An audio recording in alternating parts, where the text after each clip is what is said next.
इस अवसर पर प्रधानमंत्री जी ने हर भारतवासी के सामने पंच प्रण का एक विराट संकल्प भी दिया है। आज हम सब आजादी के अमृत महोत्सव के बाद आजादी के अमृत काल के प्रथम वर्ष में प्रवेश किए हैं। आजादी का अमृत काल का प्रथम वर्ष कैसे आने वाले समय में आगामी 25 वर्ष की कार्य योजना को आगे बढ़ाते हुए भारत को दुनिया की एक बड़ी ताकत के रूप में, एक विकसित भारत के रूप में स्थापित करने में सफल होगा। इन संकल्पों के साथ हर भारतीय को जुड़ना होगा और इसके लिए पंच प्रण प्रधानमंत्री जी ने तय किए। इन पंच प्रणों को अपने जीवन का हिस्सा बनाते हुए अगर हर भारतवासी आगे बढ़ता है, कोई कारण नहीं कि 2047 में जब देश अपनी आजादी का शताब्दी महोत्सव मना रहा होगा, आजादी का शताब्दी महोत्सव 100 वर्षों के कार्यों का एक ऐसा दस्तावेज हमारे सामने होगा जब भारत दुनिया की एक बड़ी ताकत होगी और इस बड़ी ताकत के माध्यम से मानवता के कल्याण का और विश्व कल्याण और विश्व शांति का एक नया संदेश पूरी दुनिया को, पूरी मानवता को दिया जाएगा। उस संकल्प के साथ आज हम आगे बढ़ रहे हैं। सादर अनुरोध आशीर्वचन के लिए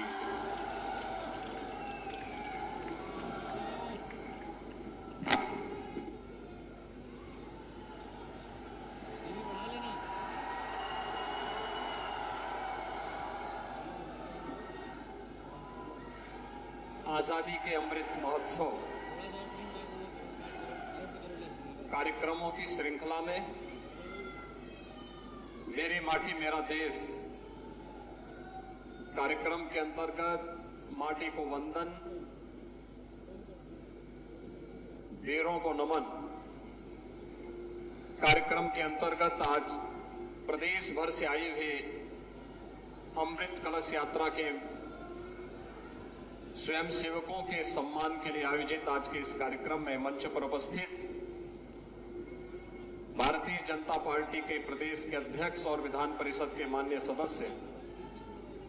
चौधरी भूपेंद्र सिंह जी, प्रदेश सरकार में मेरे सहयोगी मंत्रीगण श्री जयवीर सिंह जी, श्री गिरीश चंद यादव जी, लखनऊ की महापौर श्रीमती सुषमा कड़कवाल जी, माननीय विधायक डॉक्टर नीरज वोरा जी, श्री अमरीश कुमार जी, श्रीमती जय देवी जी, विधान परिषद के माननीय सदस्यगण श्री मोहसिन रजा जी, रामचंद्र प्रधान जी, लालजी प्रसाद निर्मल जी, श्री बुक्कल नवाब जी, इंजीनियर अवनीश कुमार जी, प्रदेश के मुख्य सचिव श्री दुर्गा शंकर मिश्र जी, सलाहकार श्री अवनीश अवस्थी जी, प्रमुख सचिव पर्यटन व संस्कृति श्री मुकेश मिश्राम जी, प्रदेश शासन से जुड़े हुए सभी प्रशासनिक अधिकारीगण और प्रदेश भर से आए हुए सभी स्वयंसेवकगण और उपस्थित भाइयों बहनों, आज पावन शरद पूर्णिमा का अवसर है और देश को कालजयी रचना प्रभु श्री राम के जीवन चरित्र पर आधारित रामायण जैसा महाकाव्य देने वाले दुनिया का आदि काव्य रामायण की रचयिता महर्षि वाल्मीकि की पावन जयंती भी है। इस अवसर पर हम इस अमृत वाटिका में अमृत कलश यात्रियों से यात्रा के जुड़े हुए सभी स्वयं सेवकों का अभिनंदन कर रहे हैं। मैं प्रदेश भर से आए हुए आप सभी स्वयं सेवकों का, जिन्होंने प्रदेश के अलग अलग गांव, विकास खंडों, नगर निकायों से आकर के भारत के वीरों का वंदन करते हुए माटी को नमन किया है और उस कलश यात्रा के साथ आज आप दिल्ली के लिए कल प्रस्थान करेंगे। राजधानी लखनऊ में आगमन पर मैं आपका हृदय से स्वागत करता हूं, अभिनंदन करता हूं। भाइयों बहनों, हम सब जानते हैं कि पहली बार पूरा देश राष्ट्रीय आयोजनों में एकजुट होकर के कैसे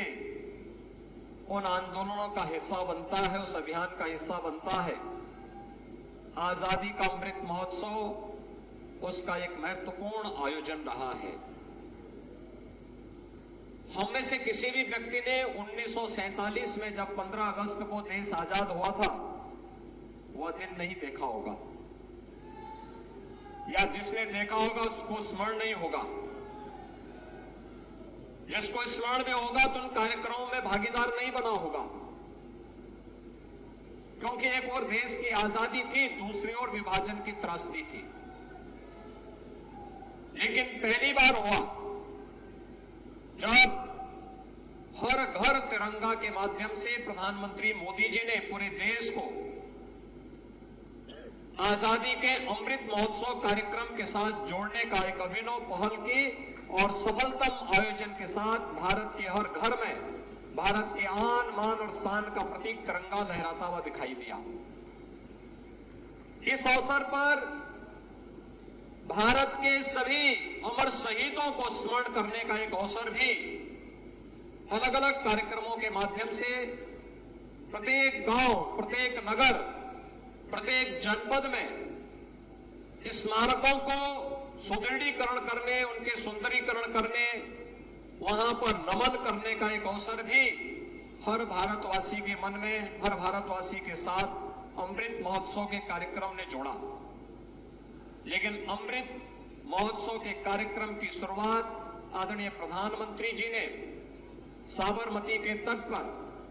21 मार्च 2021 को जो प्रारंभ किया, 15 अगस्त 2023 को उसका एक विराट स्वरूप हम सबके सामने देखने को मिला। और अब गांव-गांव से, हर विकास खंड से, हर नगर निकाय से अमृत कलश में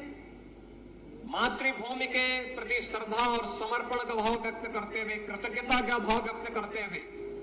एक और वीरों का नमन है, दूसरी ओर माटी का वंदन है। और इन सब को लेकर के अब एक कलश यात्री देश की राजधानी दिल्ली के लिए प्रस्थान किए हैं। आज राजधानी लखनऊ में आप सब प्रदेश के सभी 75 जनपदों से, 826 विकास खंडों से आप सब आज 762 जो हमारे नगर निकाय हैं वहां से होते हुए यहां पर पहुंचे हैं। मैं इस अवसर पर प्रदेश शासन की ओर से आप सबका हृदय से स्वागत करता हूं, अभिनंदन करता हूं। इस अवसर पर अनेक कार्यक्रमों के साथ हमें जुड़ने का अवसर प्राप्त हुआ। खासतौर पर चौरी चौरा शताब्दी महोत्सव का कार्यक्रम, काकोरी ट्रेन एक्शन का कार्यक्रम, बटेश्वर में श्रद्धेय अटल बिहारी वाजपेयी जी की पावन जन्मभूमि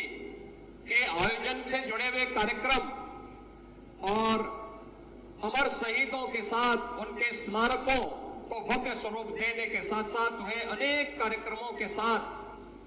न केवल परंपरागत कार्यक्रमों के साथ, कलाकारों के साथ, बल्कि आधुनिकतम कार्यक्रमों के साथ, तकनीक पर आधारित कार्यक्रमों के साथ, ड्रोन शो के कार्यक्रमों के साथ भी जुड़ने का अवसर आजादी के अमृत महोत्सव के इन सभी आयोजनों ने हमें दिया। भाइयों बहनों, इस अवसर पर प्रधानमंत्री जी ने हर भारतवासी के सामने पंच प्रण का एक विराट संकल्प भी दिया है। आज हम सब आजादी के अमृत महोत्सव के बाद आजादी के अमृत काल के प्रथम वर्ष में प्रवेश किए हैं। आजादी का अमृत काल का प्रथम वर्ष कैसे आने वाले समय में आगामी 25 वर्ष की कार्य योजना को आगे बढ़ाते हुए भारत को दुनिया की एक बड़ी ताकत के रूप में, एक विकसित भारत के रूप में स्थापित करने में सफल होगा। इन संकल्पों के साथ हर भारतीय को जुड़ना होगा और इसके लिए पंच प्रण प्रधानमंत्री जी ने तय किए। इन पंच प्रणों को अपने जीवन का हिस्सा बनाते हुए अगर हर भारतवासी आगे बढ़ता है, कोई कारण नहीं कि 2047 में जब देश अपनी आजादी का शताब्दी महोत्सव मना रहा होगा, आजादी का शताब्दी महोत्सव 100 वर्षों के कार्यों का एक ऐसा दस्तावेज हमारे सामने होगा जब भारत दुनिया की एक बड़ी ताकत होगी और इस बड़ी ताकत के माध्यम से मानवता के कल्याण का और विश्व कल्याण और विश्व शांति का एक नया संदेश पूरी दुनिया को, पूरी मानवता को दिया जाएगा। उस संकल्प के साथ आज हम आगे बढ़ रहे हैं। ऐसा नहीं कि आजादी के अमृत महोत्सव में हम लोगों ने कुछ नए कार्यक्रमों के साथ और नई उपलब्धियां हमें न प्राप्त हुई हो। आजादी का अमृत महोत्सव का कार्यक्रम जब देश अपनी आजादी के 75 वर्ष पूरा किया तब भारत उस ब्रिटेन को पछाड़ करके, जिस ब्रिटेन ने लगभग 200 वर्षों तक भारत में शासन किया था, उसे पछाड़ करके भारत दुनिया की 5वीं बड़ी अर्थव्यवस्था बना दी। जब भारत अपनी आजादी का अमृत महोत्सव मना रहा था तब दुनिया के 20 बड़े देशों के वे समूह जिनका दुनिया में, दुनिया की अर्थव्यवस्था पर, दुनिया के ट्रेड पर, दुनिया की इकोनॉमी पर जिनका एक अधिकार है, G20 के उस समूह की अध्यक्षता करने का अवसर भी भारत को प्राप्त हुआ। और अभी आपने देखा होगा प्रधानमंत्री जी के नेतृत्व में दिल्ली में आयोजित G20 के समिट ने दुनिया के 40 देशों के राष्ट्राध्यक्षों की उपस्थिति में भारत की ताकत का एहसास दुनिया ने किया। आज दुनिया का भारत के प्रति नजरिया बदला है। भारत आज एक संकट मोचक के रूप में जाना जा रहा है। दुनिया के अंदर जहां कहीं भी संकट आता है, भारत और प्रधानमंत्री मोदी जी की ओर लोग निगाहें लगाकर देखते हैं, आशा भरी निगाहें उठती हैं कि मोदी जी के नेतृत्व में कुछ रास्ता निकलेगा, एक राह निकलेगी शांति की, सौहार्द की, कल्याण की। और उस मार्ग को प्रशस्त करने के लिए 142 करोड़ लोग अगर संकल्पित होकर के प्रधानमंत्री मोदी जी के नेतृत्व में कार्य करना प्रारंभ करेंगे, कोई कारण नहीं आने वाला कल भारत का होगा और 2047 में भारत दुनिया की एक बड़ी ताकत बनकर के दुनिया को मार्गदर्शन और नेतृत्व देने की स्थिति में होगा। इस संकल्प के साथ इस कलश यात्रा को हम लोग उत्तर प्रदेश से पूरी भव्यता के साथ, पूरी गरिमा और गौरव के साथ, पूरे अनुशासन के साथ लेकर के जाएंगे। अपनी माटी के वंदन के साथ साथ वीरों के नमन के इन कार्यक्रमों के साथ हम जुड़ेंगे। इस विश्वास के साथ मैं आप सभी प्रदेश भर से आए हुए स्वयं सेवकों को, कलश यात्रियों का